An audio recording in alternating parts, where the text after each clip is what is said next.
Naomba wasikilize hawa jamaa kati ya Chris Favours lakini pia na Mbella Champion. Utaniambia kwamba nani yupo sahihi kati ya Chris Favours na Mbella Champion juu ya hichi kinachoendelea pale kwenye timu ya taifa ya Senegal. Sasa tunaanza kumsikiliza Chris Favours alafu tutakuja kwa Mbella Champion. Washikaji zangu wa Senegal wananifurahisha sana.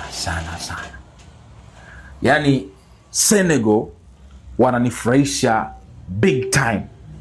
Bro, leo naona video za Senegal wanaingia na kombe la AFCON uwanjani nikasema yes. Hiki ndicho ambacho kinatakiwa kufanyika. Mtu yote ambaye anajifanya siku ni jeuri, anataka kuleta uhuni, hakuna kumwonea huruma, hakuna kulialia sijui kafu sijui vitu gani. Weka mguu wa shingo. Wanangu wa Senegal wamekataa kuwa wanyonge. And I stand with them kabisa. Kafu na yule Motsepe wanataka kuleta vitu vya kihuni. Sasa kitu ambacho Senegal wanaendelea kunifurahisha ni kuonyesha kwamba we don't care. Tulishinda kombe uwanjani, ni mali yetu. Nyinyi endeleeni kuwapatia hao Morocco ubingwa wenu wa mchongo, ubingwa wa email. Sisi kombe tunalo. Afrika na dunia imeona kwamba Senegal wameshinda kombe uwanjani. Sasa huyo ni Chris Favours bana, ameongelea kuhusiana na swala la Senegal, yeye akionekana zaidi kabisa kwa support vijana wa Senegal kwa kile wanachokifanya kutembea na kombe, lakini pia kutamba nalo kabisa, kuonesha ulimwengu wa kwamba wao ndio machampioni wa kombe la AFCON barani Afrika. Sasa tuje kwa Mbella Champion naye tumsikilize ana maoni gani juu ya hili linaloendelea pale Senegal. Wanachokifanya timu wa taifa ya Senegal sijapenda hata kidogo. Na hiki ndio kinafanya kombe la Afrika kuwa na thamani ndogo.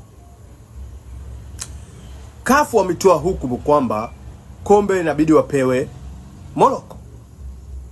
Mimi nilisema ndio Senegal wameonewa.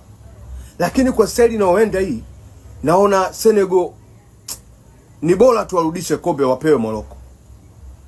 Hivi inafika hatua kombe la Afrika linapelekwa mbuga za wanyama. Linapelekwa mbuga za wanyama. Yaani kocha mkuu wa Senegal anayepeka kombe mbuga za wanyama. Kombe la AFCON kubwa linapelekwa si kwa wanajeshi sijui. Sasa hivi nimeona wameenda kucheza mechi yao kirafiki kule Ufaransa, wamelichukua wanalizungusha kwa washabiki. Value ya kombe la Afrika linapotea.